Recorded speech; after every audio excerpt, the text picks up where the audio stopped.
Hi guys, welcome to the Coaching Corner. So this week you have myself, Steve Hall, we have Jess, and we have Ryan on here as well. So I'm excited to chat to these guys, and we're going to be talking a bit about kind of something that's very relevant this time of year, and that is Christmas, and how we're going to set up training nutrition and what we might advise for clients and what advice you guys might want to take, and probably talk about what we're doing. But first, it's been a while since Ryan's actually been on the show. So give us an update, Ryan. How are things on your end? Things are good. I feel like I don't have a whole lot to update on. Still pretty much just training like a bro, training my upper body, focused workouts and stuff like that, just kind of maintaining the lower body. And other than that, life is good. In Iowa here, it's starting to get cold and we're going to get snow this weekend. So there's that.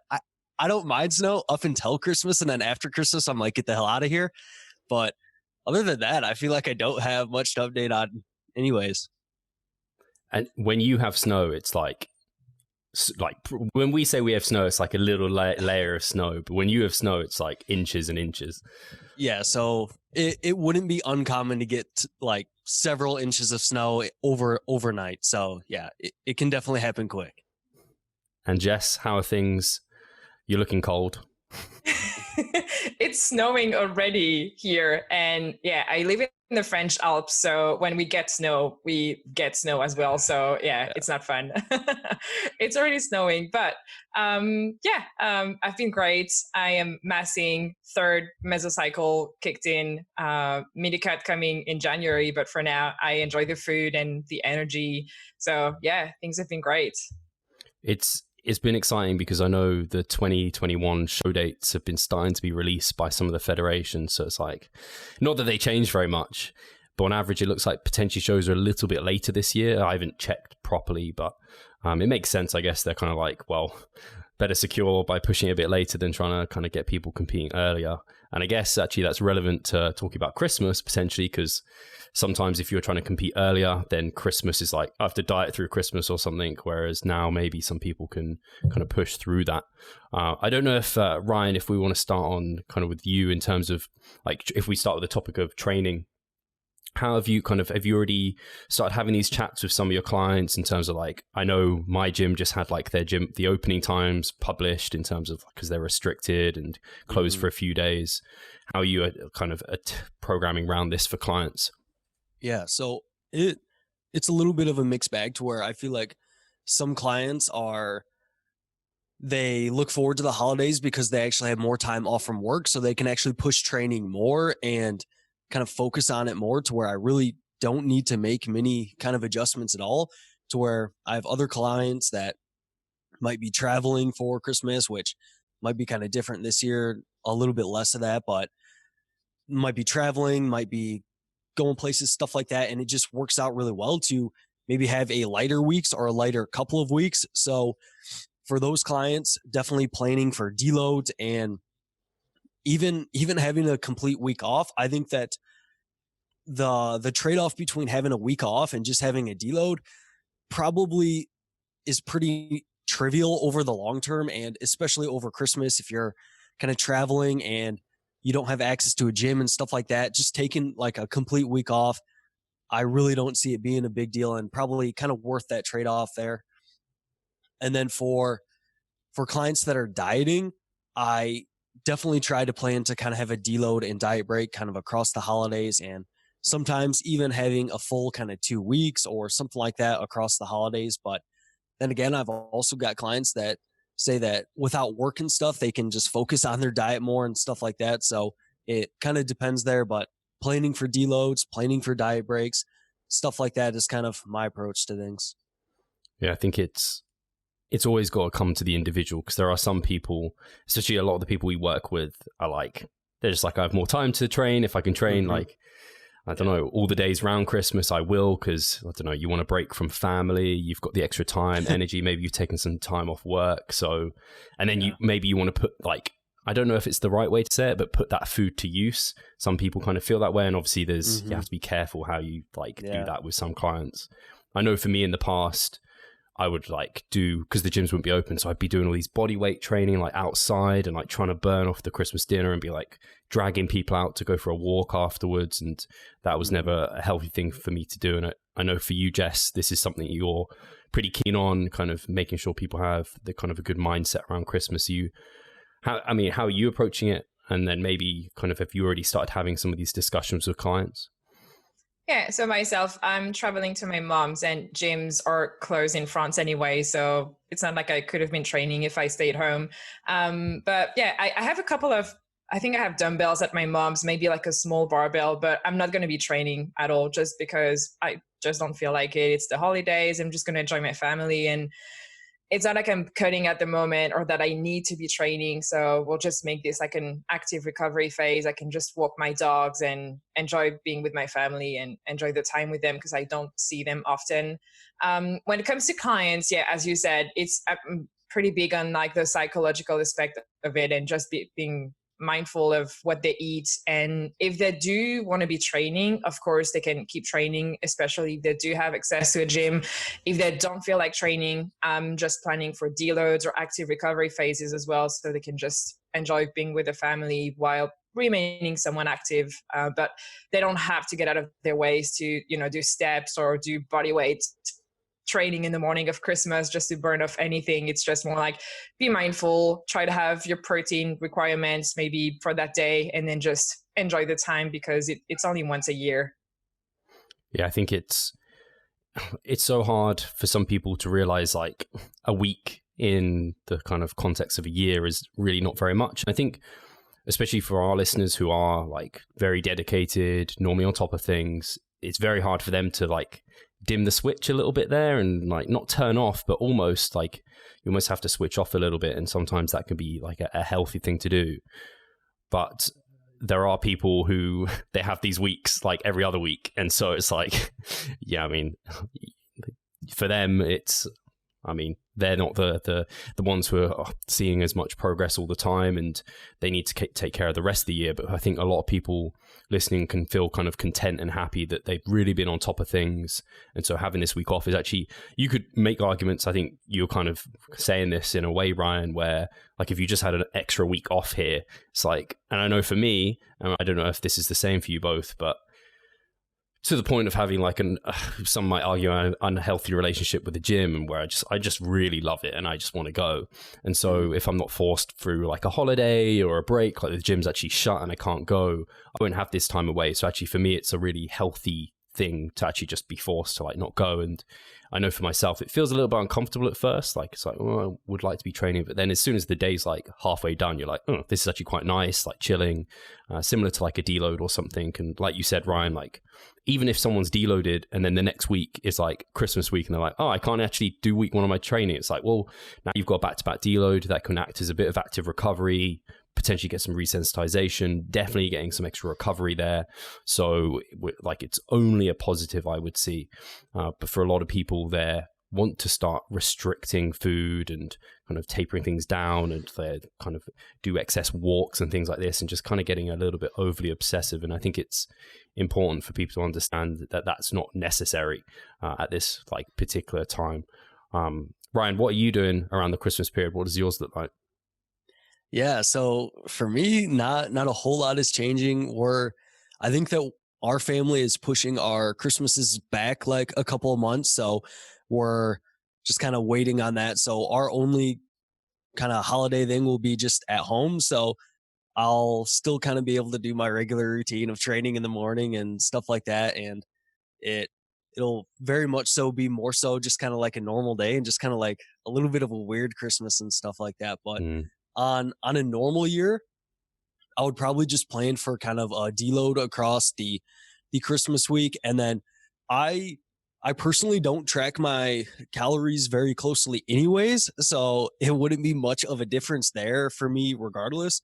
But, across Christmas and especially on Christmas Day and stuff like that, my general strategy is get some protein in earlier in the day before going to Christmases and stuff like that, and save up a little bit of calories on that day, and then just don't eat like an asshole. Like absolutely you can enjoy yourself and stuff like that, and as long as you don't just completely stuff yourself until you're like super uncomfortable, then you're probably going to be fine. And, you know, even if you do take it to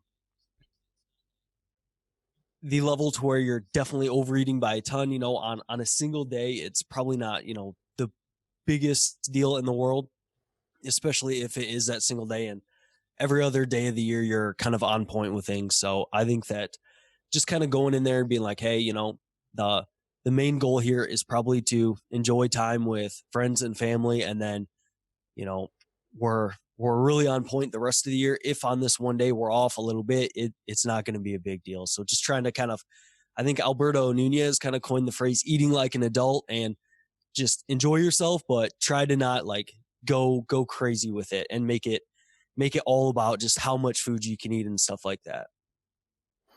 Yeah, I think it's easy to get caught up into that process where, I don't know, you look at even the advertising around Christmas, it's very food focused. And like when you hear people talking about Thanksgiving and like events like that, it is kind of very much focused around the food. So I think trying to change the focus to being with friends, family, that sort of thing is great. And I know I was talking to Gabrielle Fondero recently on the podcast, and she was talking about like intuitive eating, and how even if you were to tell someone like, go kind of a bit mindful, kind of intuitively, just like go through the day, like enjoy it, be present with the food. And it's kind of that unconditional unconditional, what's it called? You're allowed to eat. Permission, that's the one. Unconditional permission to just eat like what you like.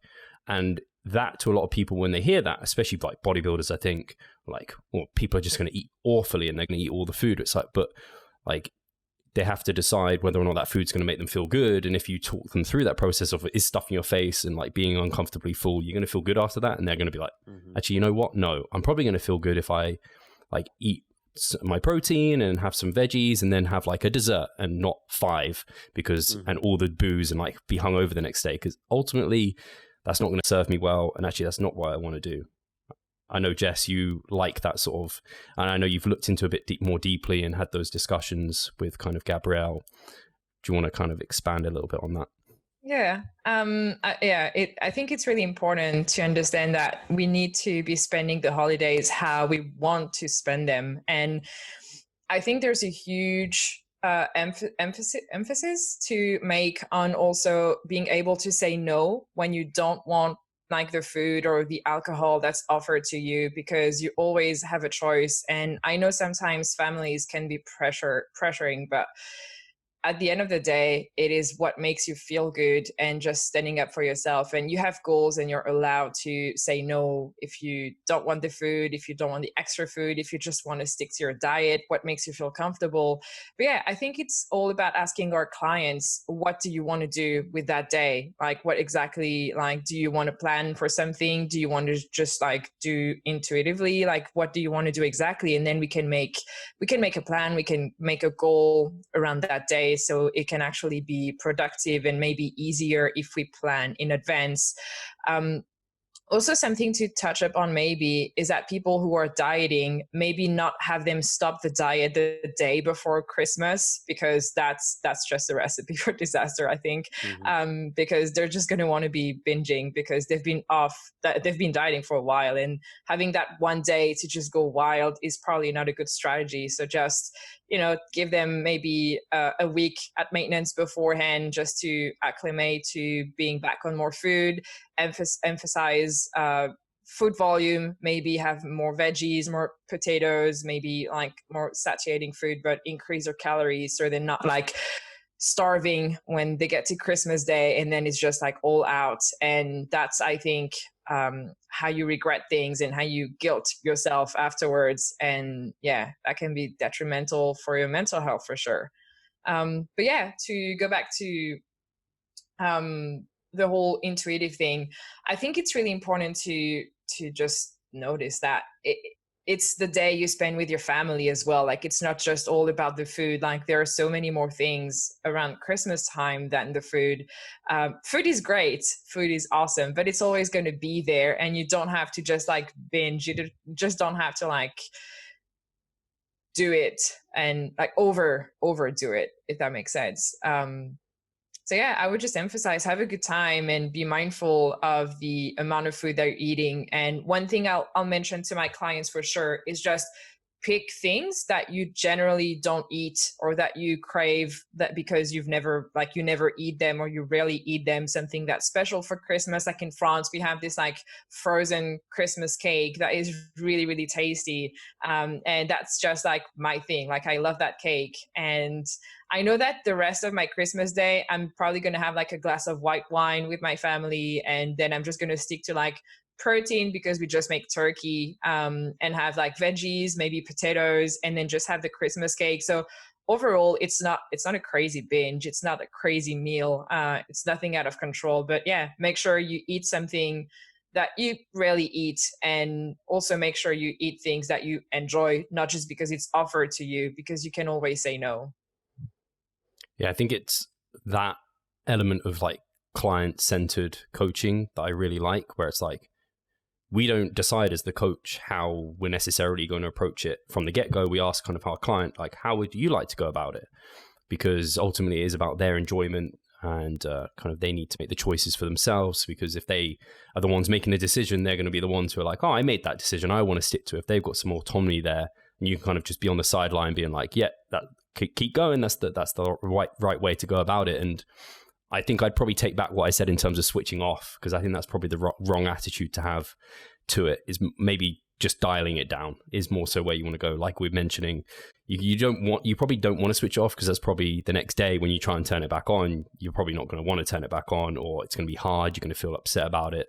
So just dimming things down, where, like you said, like you're still eating some protein, veggies and stuff, but like you're still enjoying some of these like things that aren't around all the time, but they are eventually. Like there's always turkey leftovers. There's always like that frozen cake is always like, you could probably buy it any time of the year. Maybe you can't, but you could buy it at Christmas time. It's in the freezer, so you could have it another time. And I think that's important to remember, because that is when it goes wrong, is when you do switch off and you're like, right, this is like, I don't know, it's like that attitude of diet starts Monday, so I'm going to eat all the food now, because when Monday comes, I need to get rid of it all. And I think that's why it's great, like you said there, in terms of tapering into it and not necessarily just going, okay, I stopped dieting for Christmas Day and afterwards, because then it is a case of like, oh, you're just suddenly getting all this delicious stuff in, and your hunger hormones aren't in a position where you can moderate it effectively, and that can be super challenging. So yeah, I think it's a very good attitude. And I know, I wonder where you are with this, Ryan, in terms of, like, we've spoken about Christmas Day and trying to kind of not stress about it too much, but across, I mean, maybe this year's a bit different, but maybe for some people there's several social events around this time, and there's lots of alcohol involved. Maybe alcohol's a good one for us to kind of touch on. How would you kind of recommend clients go about that?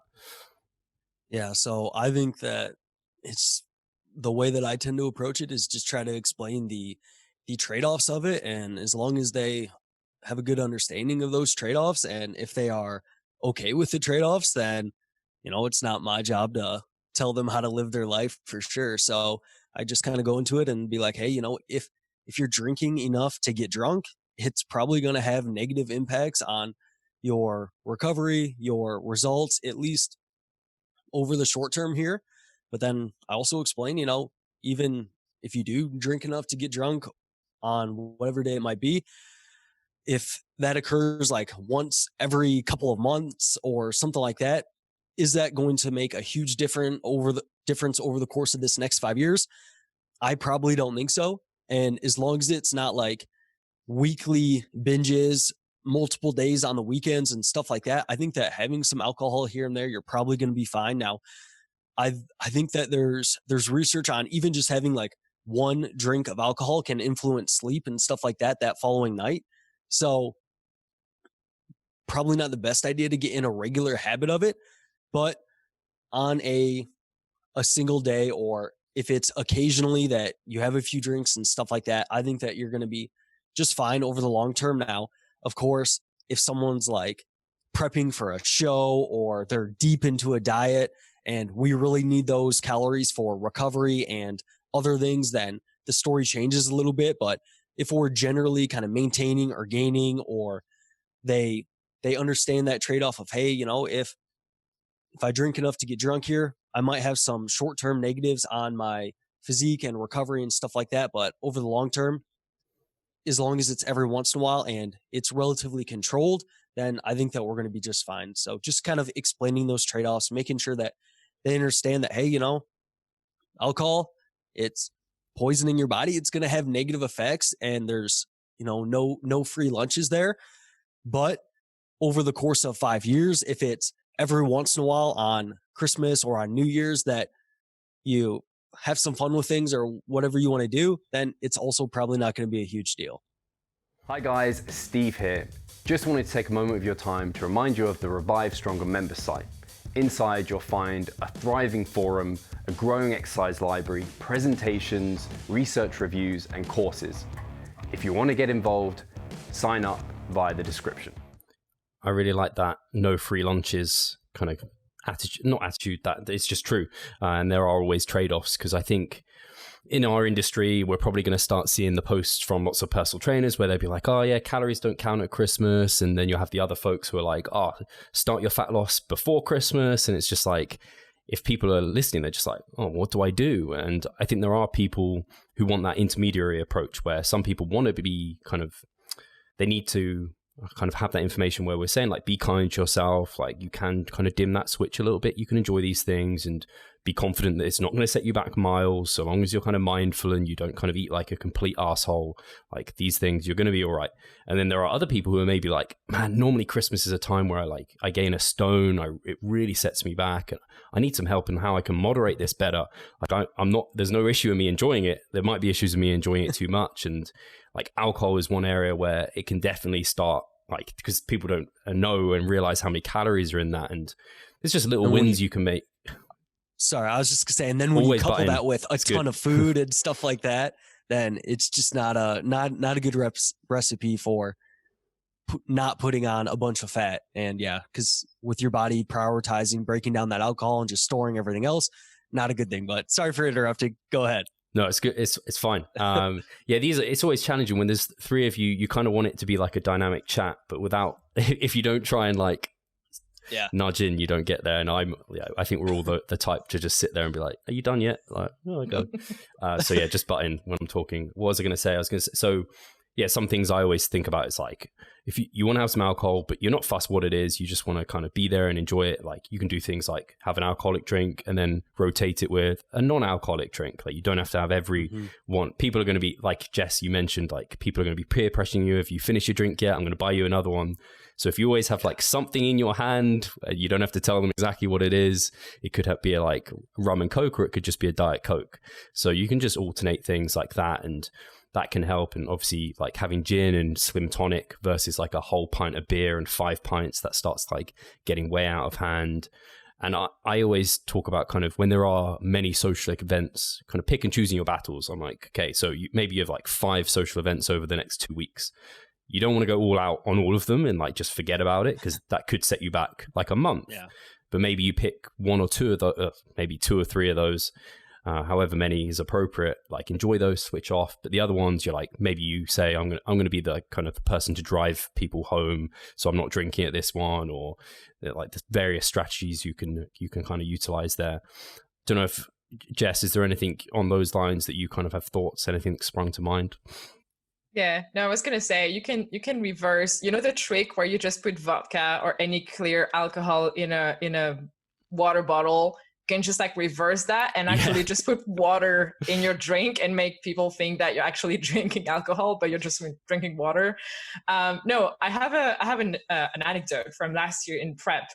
I went out for my birthday, and it was a diet break week, but it was my 29th birthday. And I'm like, okay, this is the end of my 20s. I need to celebrate with my friends. And we went out and everybody was drinking. And I had a couple drinks, but I had been on prep for like a month and a half or something. And that was my first diet break, and I was really hungry. And the alcohol had a huge effect on me. And afterwards, everybody went to get food at McDonald's. And I was like, oh, I'm out of calories. I cannot eat. And I just ate a salad at McDonald's, and that's all I had. And everybody was eating burgers behind me. And I was like, oh my God, like, I can't even see you right now. Like, it's just so annoying and frustrating. So yeah, if you're dieting and you're peer pressured on drinking, or you want to drink, just be mindful of that, because you're going to be hungry afterwards and maybe you don't have the calories for that. And I know that I'm very strict with my diet when I diet. So if I'm out of calories, I won't overeat. But many people don't have that thing where they're just going to overeat and just be guilty the day after. So yeah, one other thing I was going to mention is that I had this one client and she's asked me, she was really, really stressed about Christmas because she's been dieting for a while now. And she's asked me if I can actually give her some structure for Christmas Eve and Christmas Eve and Christmas Day, because some people can actually be mindful and they're going to be okay with enjoying the food. And I think some people just need the structure. They just need the guidance throughout Christmas or the holidays in general, because they don't know how they're going to react. So again, we circle back to individualizing the response and the guidance that we give our clients, because at the end of the day, it's just what they prefer and what is the less stressful approach for them. So some people might just want to diet through the holiday and they're just going to be fine with that. So I think for some people, it's easier to stick to their diet, because if they have just a little bit of tasty food or something that's really palatable, like they're going to want to eat more and more, and they're not going to be able to control themselves. And I know that's something I'm big on. For example, if I have a diet break last year on prep, I'll just stick to the same food that I had throughout my dieting time. And I'll just add maybe like some potatoes here and there, but something like high volume that's going to fill me up and not going to be too tasty. So I think that's another point important to mention. Like, you don't have to follow the trend and you don't have to go all out on Christmas. If it stresses you out, you can just diet through the holiday. There's nothing wrong with that. As long as you make the choice, as long as you're in control and that's your choice, I think that's totally fair. Yeah, I think that's something I spoke to Jacob Lenardon about, was like relationship. What is define a good relationship with food? And I can't remember exactly what it was. Maybe you guys can, but it was just along the lines of like a good relationship shouldn't stress you out. It should be quite low stress. And there are individuals, rightly or wrongly, to whatever, people have different opinions on this, where structure makes them feel less stressed. And so if you just told your client, yeah, fuck it, it's Christmas, calories don't count, or like eat mindfully, and they're like Jess, I need a bit more than this. Can you like help me out here? And you might think for you, like as many coaches do, they're just like, oh, they think about themselves and they just apply that to all their clients. Like, come on, this is obvious. Just have like a high protein breakfast, leave a few then I don't know, protein modified fast up until the Christmas dinner, enjoy like one dessert, one drink, and then don't worry about it. But actually just giving them that structure, you've just taken like their stress levels from 99% to like 15%. They're like, oh, cool, like Jess has my back, I can follow this is fine. And then they enjoy that day and it's not stressful for them. Whereas I know like the years past for me, when I wouldn't be tracking kind of calories, I wouldn't really understand macros. Christmas was always a stressful time when I started like caring about my body composition and things like that, because I just didn't want to touch certain foods. So I was like, that's bad, this is good. So I could eat loads of this, not loads of that. And I just like then go for like a really long run the next day, just trying to burn it all off. And it was just so stressful. Whereas now I'm very much like, I kind of know, like I've definitely hit my proteins today. I roughly know my calories today. Like this is just not as stressful for me. And in terms of anecdote, it's funny because the vlogs from last year are just coming out, and I spent Christmas at Charlotte's parents last year, and I dieted through that because it was like my diet before contest, and like I was there and enjoyed the event with their family, like Christmas dinner. I guess it depends for different cultures, but for them it wasn't like, I don't know, they don't get upset if I don't eat a certain thing. And I'm also kind of lucky that enough to be male and big with a large energy expenditure, so I can kind of incorporate like lots of the kind of Christmassy dinner foods, and it's no worry for me. But I can see it being harder for less active like females, and that females generally can't consume as many calories. I can see that being challenging. I don't know if that brings about any thoughts, or if Ryan, you want to give a personal anecdote. I would say that for me personally, I can definitely relate to being stressed out about Christmases and holidays and just being around the food in the past. But I would say that now my family kind of expects me to be kind of the fitness guy and that sort of thing. So I think that a little bit of self-deprecating humor kind of goes a long way, to where it's like your grandma offers you some pie and you're like, Grandpa, I watch my figure way too much to eat that pie, or something like that. Like, they'll just laugh it off and stuff like that. And my my grandma even goes to the extent of like making me like specialized foods. And I'm just like, oh, don't do that. You're going to embarrass me. But whatever. It is Protein what it desserts. is. Yeah. Well, we have to make Ryan chicken because he's not going to eat a burger or something like that. I'm just like, grandma, I can eat a burger. We're all fine here. All right. But anyways, setting that expectation, I think, is helpful. And just having that kind of open communication about, hey, you know, these are my goals. This is what's important to me. And, you know, I think that your family and close friends and stuff are going to absolutely respect that. And I think that I now take the approach of, you know, not really estimating and not really tracking things, but I've done it for so long to where I can't have a meal and not see the macros in my head. Like it just happens automatically. And to me, like my relationship with food is pretty much to where it's like good foods are good and all, but you know, it's over just like that. And I really don't care that much. So I tend to just choose foods that are kind of quality foods that make me feel good and stuff like that. So I think that the main theme, and I really like Jess's point about not just super restricting yourself hard into the day. I've done that in the past as well, and just gone super ham on those Christmases and stuff like that. And I think it just sets you up for just a negative relationship with around the holidays and stuff like that. So I think that making sure that you kind of stay in control of the day, you understand the trade-offs of, hey, if I overeat by 4,000 calories here, it might add a couple weeks to my diet, or it might decrease my gaining phase by a month or two. And you know, that can be significant. So decide if that trade-off is kind of worth it for you. And I like trying to put specific kind of timelines on it to where it's like, hey, you know, if we kind of do the math here and we gain, and you know, the math isn't perfect with the 1-to-1 relationship and stuff like that, but if we gain a pound or 2 pounds of fat here over the holidays, that's potentially a few months of gaining that we've just pulled off the table, or potentially an extra month of dieting. So kind of quantifying that and being like, hey, is that trade-off worth it? But making sure that they're in control of the decision, and whether they decide to estimate calories or track calories or not, I think that it ultimately depends on understanding those trade-offs, what is going to lead to kind of the best overall approach for them based on those trade-offs. Makes a lot of sense. Yeah, I think ultimately it's, especially if you're I guess if you're listening to this, or if you're a coach, it's kind of beforehand thinking about it, having a plan around it. Because if you just go into it and you're just like, oh, what am I doing like here? Or like, that's where I think issues can arise, especially if you're dieting into it, because then it's just like, oh, what am I meant to be doing here? And yeah, hopefully people have flagged this up with their kind of coaches and things. And I think we're fortunate enough where a lot of the people we work with are like, they kind of know a lot of this stuff and they're in a good position, but some people aren't, and they will kind of look at social media and they kind of keep thinking, should I go this way? Should I go this way? And ultimately, I think at least the take home I'm thinking is the right one is like, think through what you want to do, what you want to get from the day, what will make you feel best is the way to go, because that's what matters. It doesn't matter if someone thinks that you're kind of crazy for like moderating yourself, or it doesn't matter if someone thinks, oh, you're a fat pig for like just enjoying the day and switching off. Like, it matters how you feel about that occasion. And like you said there, Ryan, understanding there are trade-offs with every decision.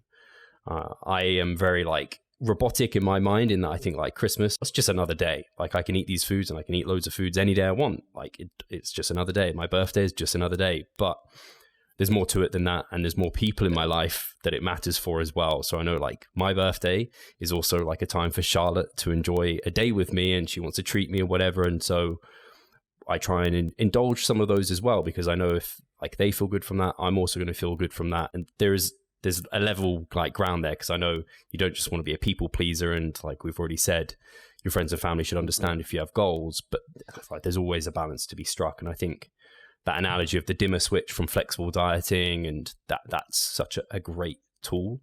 And like, yeah, it's a case of there's always more time in future to get around these events and occasions where it's not going to be like a make or break thing, and you don't have to like be super stressed out by it. Yeah. Can I piggyback on that? on what Brian said. I think it just reminds me of the post that I made that you shared a while ago that made a huge buzz about like, you know, people's expectations of yourself because you're like the fitness person in the family or you have goals and everything.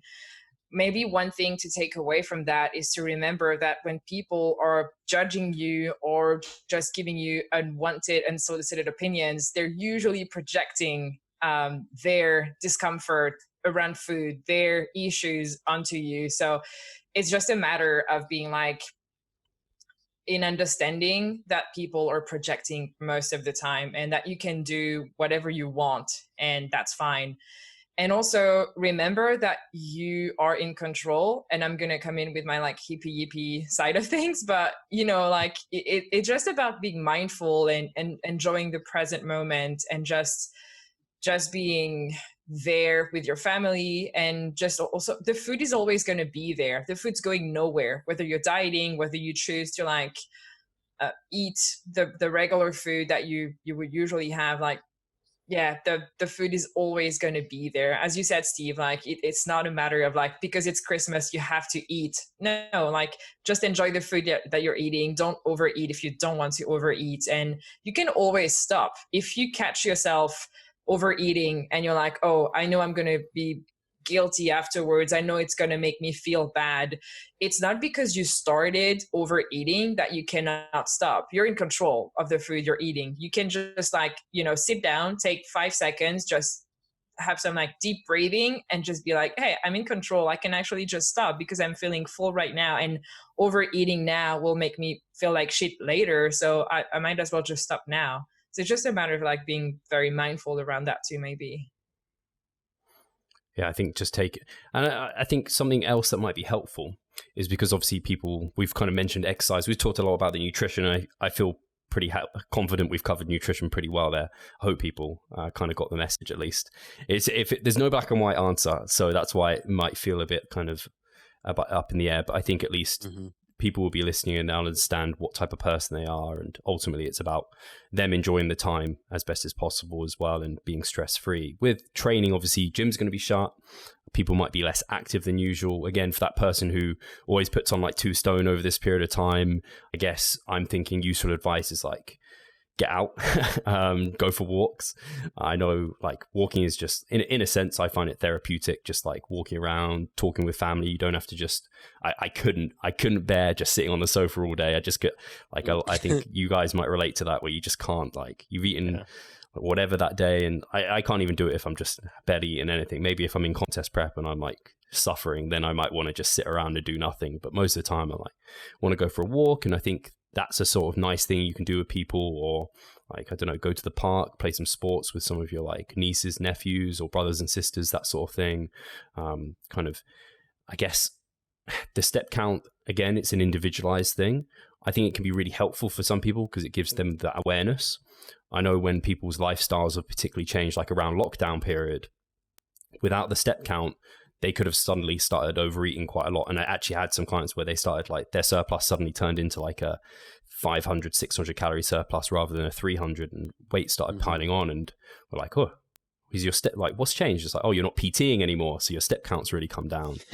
So I think when you are closed in and it's cold, having that awareness of the step counts can start to keep you accountable and can allow you to almost like enjoy this food without it being as much as a cost. And like you can take that too far and it can become an extreme where you try and burn off the food, which is never a good thing. But I think having some awareness there is helpful. Yeah. It, like you said, there's that balance there again to where it's like, I have some clients to where it's like, hey, let's on Christmas here, when you're at the holidays, let's just leave your step tracker at home and not worry about it today, because I know for a fact that they would be like, probably pacing out in the garage in their holidays or something like that to get their steps in. And it's like, today, I think that we can just not worry about it a whole lot. And I've got other clients that have a really good relationship with that. And it's kind of like, you know, maybe during your holidays, like you said, we can try to do something with the family to where go for a walk or something like that. Now, that might not always be practical for people if it's freezing cold outside and there's snow and stuff like that.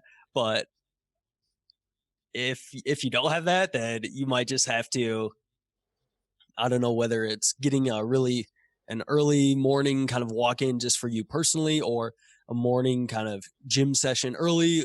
But then again, it's like on Christmas, do you want to spend that time away from family, even if it is early in the morning? It's you to decide on that trade-off. And ultimately, like if you have one day to where you're a complete sloth and you don't move at all and your food's a little bit higher, at the end of the day, it is just one day. And I think that in the grand scheme of things, it's really not going to make a game-changing difference over the long run, for sure. Yeah, absolutely. I think it reminds me of, like, again, you have these discussions in the back and forths, and there's arguments either way of like going on holiday. Do you want to train or do you not train? And it's a case of, well, some people, like a lot of the listeners probably, like they just love training. And so it's a case of, I get to try out some new gyms. And if it adds to the holiday and not take away from the holiday, then cool.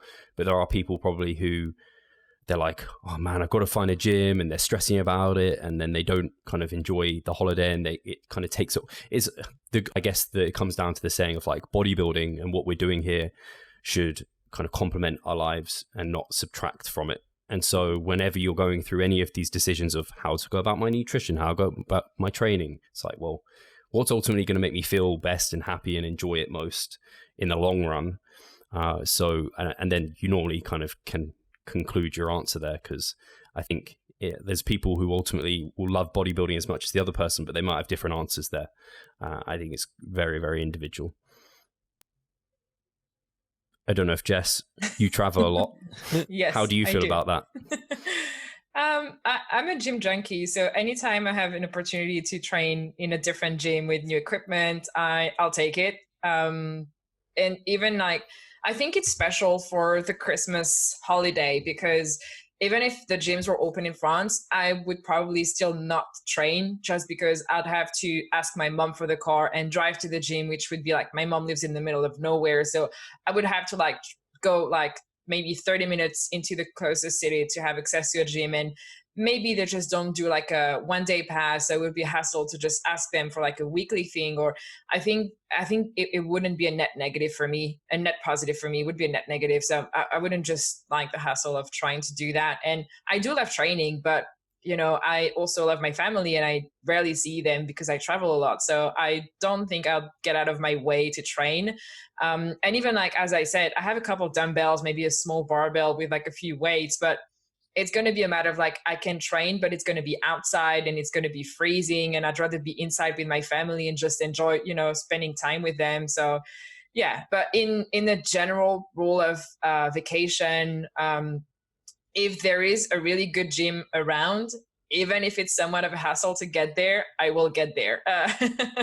If it's a really good one, I think it's a trade-off for me. But we always circle back to, what do you want, and what does it provide to your physical health, mental health? Is it a net positive for you? And if it is, just go for it. Like, there's no contraindication on getting up early during a vacation to go train, if that's really what you want to be doing, especially if you don't impose that on people. You're just doing it because you like it, and it's important for your mental health and your physical health. And if it doesn't impact the rest of your vacation with your family, I don't see why you couldn't do that.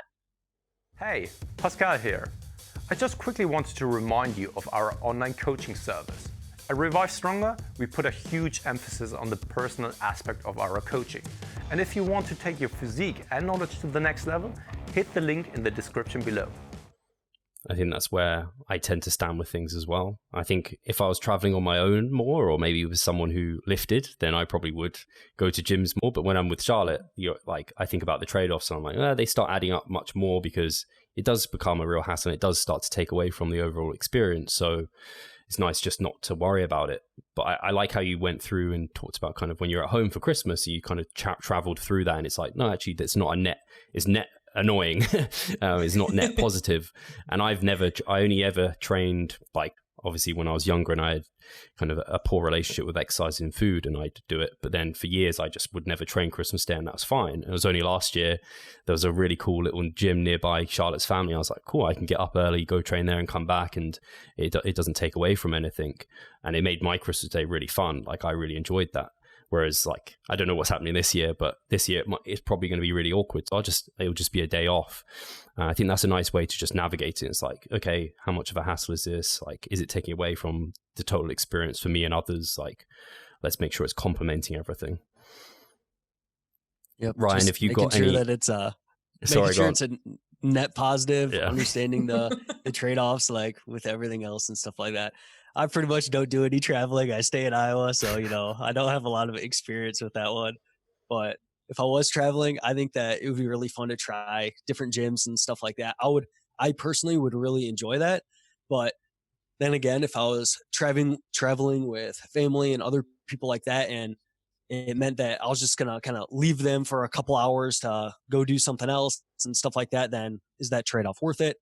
It's hard to say. So definitely depends on the context and stuff like that, and understanding the trade-offs, like with everything else that we've talked about in this conversation. Yeah, for sure. And now I'm thinking we've kind of traveled, training, nutrition for Christmas, and like just holiday periods in general. And I think we've done a good job there. I'm now thinking on to maybe next year in terms of goals. I don't know if either of you have, like, you've already thought about setting goals or what your attitude is to setting goals. I'm going to start with Ryan. Have you set your sights on anything for 2021? So I don't particularly have any very interesting like fitness type of goals. Right now where I'm at with like bodybuilding and stuff like that is, for me over the long term, I don't really plan on competing. If I ever did compete, it would be like just kind of a one-off thing to do it just to kind of do it. But right now, join us for sure.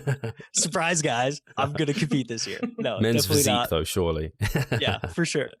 No, but right now with my physique, I'm pretty cool with kind of where my lower body's at. I'm kind of just focusing on the upper body and just enjoying time, eating enough food. And I don't think I've gone through an extended kind of cutting phase more than like 4 to 6 weeks for a few years now. So, and that's definitely a big change from where I was at before that, and just kind of enjoying that.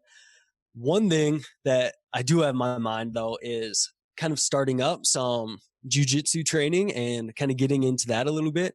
Where I currently live, our town is too small and we don't have anything like that. So I would have to drive like over an hour to that and go do that. So I hopefully will be moving here at the start of the year, and will be closer to a gym to where I can start kind of dabbling in that a little bit.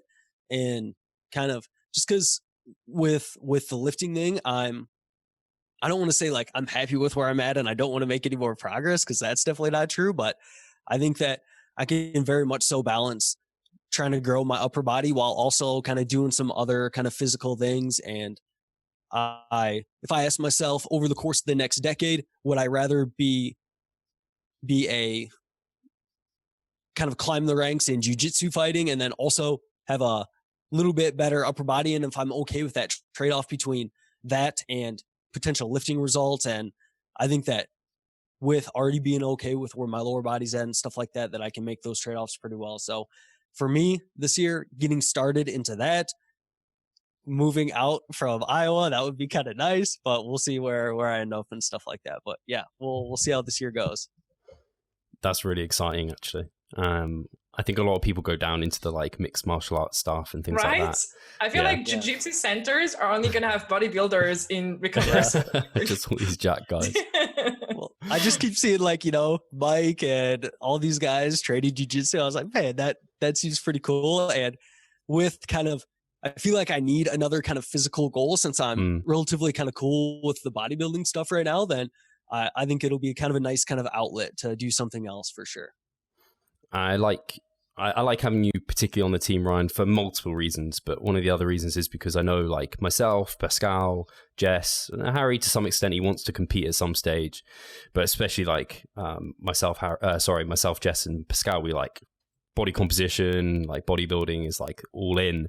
So it's nice having someone, at least for the viewers, to be like, oh, you don't have to like, you can be happy with to progress. You don't have to like go miles deep into everything. So it's nice to hear that you can balance those things. So that it's cool that you've got, and I've thought about it as well. Like I've been like, I don't know, when I don't know what age, I'll just like maintain and then go into something else, because I can see that being fun. Mm-hmm. And I think it's really important to just understand, like, for coaches to really understand what your clients' goals are, because, you know, some clients, they don't care about growing all of their muscle groups, and there's only specific muscle groups that are more important to them. They never have plans to kind of compete down the road.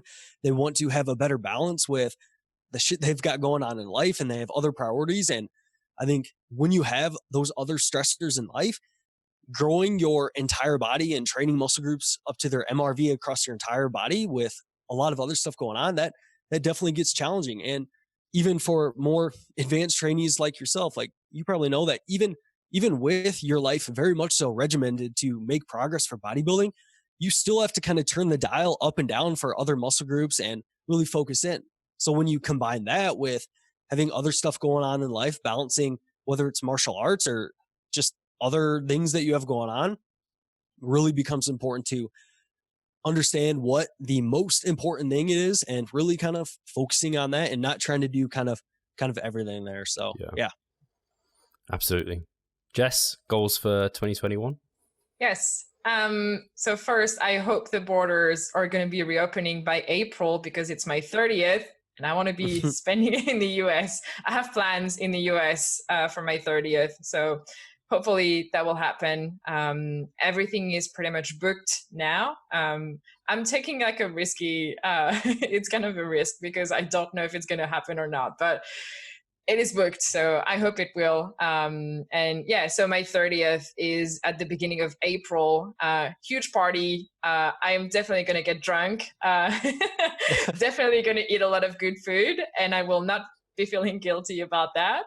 And then prep will be starting at the end of April.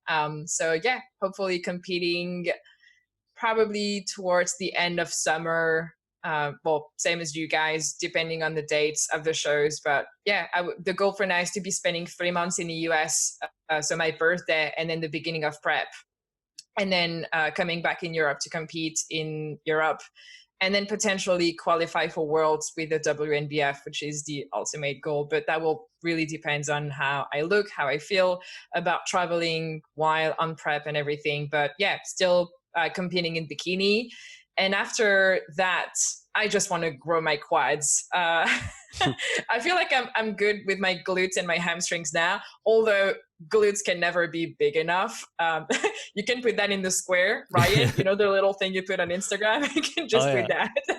Glutes can never be big enough, but I feel like I'm content with my glutes and my hamstrings growth. And because I have such long femurs, I just want to grow my quads. I feel like my delts and my quads would be my priority after next year's to potentially make it to natural federations figure category.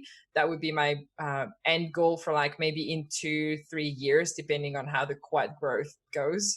But yeah, an exciting project on the side, but can't talk about it yet. But yeah, 2021 should be a good year. I think that's really cool. And I think bikini for a lot of, I don't know, for a lot of girls, bikini is like a level into figure eventually, or they kind of keep training for bikini and they're like, oh man, I'm getting pretty jacked. And they start to move over to kind of the figure. I guess it's the same for like men's physique into then bodybuilding, where a lot of guys, although the men's physique guys, if they have small legs, then I can get it. But a lot of them have stupidly big upper bodies now. Like you're just like, right, okay. So that's exciting. And what about you, Steve? I was just, before I say, where in America are you going to be? Oh, I'm going to be traveling quite a lot. Iowa? So... Okay. It's a great place. We have a lot of corn. We have some cattle that you can see. So it's a great place to be. You're selling it to me right now. I feel deeply attracted to Iowa now. So my goal for my 30th was supposed to be Vegas, but I don't know, because I figured if they're going to open one city to party first, that would probably be Vegas. So that's my goal. And I probably get to, see maybe train with Jared and Mike and just get a cool session there. Have a few of my friends travel there to celebrate my 30th with me. Then I'm going to be spending a bit of time in Atlanta with Kaylee, which is super exciting. And then Florida. I'm probably going to start prep in Atlanta with Kaylee and then move down to Florida for another month before traveling back to Europe. But yeah, prepping. I'm not too stressed about prepping on vacation. It's not really considered vacation because I'll be living there for 3 months, but living the nomad life as usual. So I'm used to it. So I know I can prep pretty much anywhere. So I'm happy with that. That might give me an excuse to get into the US. Because right? Charlotte's not, she likes the history of Europe, and I'm like, I just love America. So maybe it will give me an excuse to get into America. But Scott Stevenson's in Florida as well. I'm just trying to think who's in Florida. I think we've got a few people in Florida. There are a Chris lot of Bearcat people. is. Yes, yes. Chris, I think Ryan. No, Ryan is up in Iowa, Chicago. No, not you, Ryan Doris. Because I've been talking with Jake from Data Driven. What's their name? You shared Data Driven Strength, I think. Yeah. Yes. Yeah. So I've been talking with Jay because he's going to be moving in Florida for his master's degree, if I'm not wrong. And he said there's a lot of cool gyms and a lot of fitness people over there. And yeah, I've been to Florida a couple of times and I really like it. So it would be great to be there. And hopefully if we can all be at the same place at the same time, we can do a US Revive Stronger meetup. That would be really cool. Everybody just come to Iowa. Stop it. We're not coming to you. Come on. It's great here. Scott Stevens, last time I chatted to him, he actually invited me down. He was like, you can come to Florida, we can have a session together. I was like, I mean, it's a long way to go, but I'd be down for training for sure. My goals. Good question. I would like me and Charlotte to actually buy a house and move into one, because that's been a struggle this year. It hasn't quite gone to how we wanted to. It was meant to. We got an offer accepted July. So it just took ages and it seems like it might have fallen through. So maybe that'll happen next year, which would be fun. Obviously, I'm competing as well. So my prep will start at the start of May. And I hope to get to, definitely UKDFBA finals. And I want to just place in the top whatever. It would be a dream to go to Worlds, maybe quite unrealistic for me, but I'm not going to put it off the table. I'm going to work as hard as I can to get there. What place do you have to get to Worlds?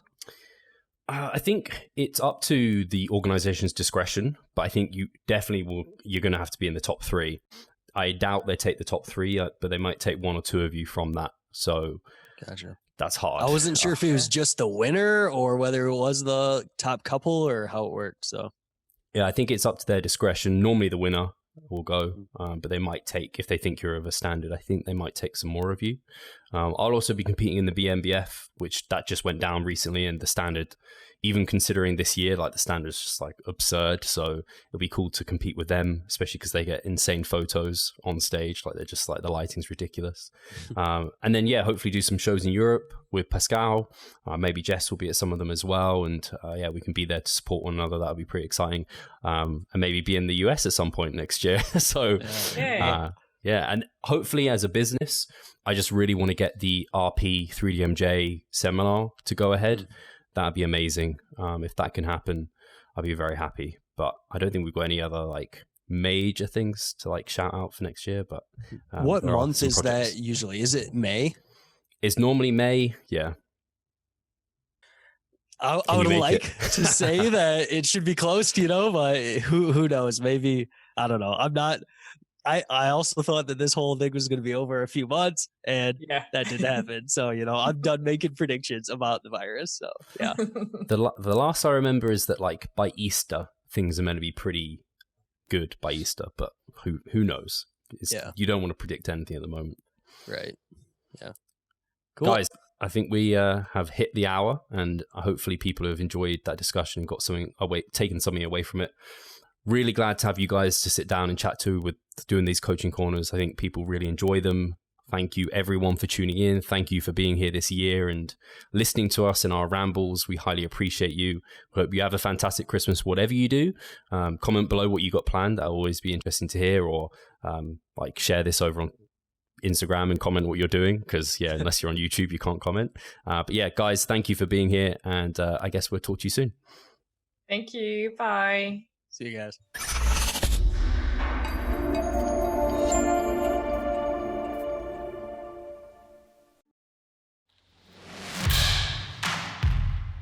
So I'm Steve Hall, founder of Revive Stronger and a coach of Revive Stronger. My name is Pascal Flor. I'm the co-owner of Revive Stronger and also a coach, of course. Revive Stronger has probably been going solidly for 3 years, roughly about 3 years. Revive Stronger, to me, it is becoming kind of my child, my foster child. It's the gathering and getting together of like-minded people. We've been expanding the coaching team, which is helping us help more people, but each coach can only help a certain number of people. Right now, it's all over the place. We have YouTube, we have Facebook, we have Instagram, but there isn't that community aspect behind that. And so the next step for us is developing a membership site. So basically, we want to create a family and a community that is then benefiting from another. A really cool community for people within our little niche is going to be a website. They will get early access to our podcast. You can access us, ask us questions. The community aspect, we have a forum there. You can ask questions, but also you can log your journey. There's also going to be courses on there. Courses, presentations on different topics. Discount of past seminar footage. We will log our journey as well. We'll start vlogging. We're going to have documentaries. Our entire athletic journey. Furthermore, they get access to an exercise video library. The exercises that we love for hypertrophy and maximizing hypertrophy, we're going to go through those in depth, telling you how to execute them. We kept them concise and also mobile friendly so that you can watch them in between your sets. I'm super excited to grow this community. The amount of value that we're going to be delivering is huge, and I'd love you to be part of it. You will get so much out of that. I'll see you inside.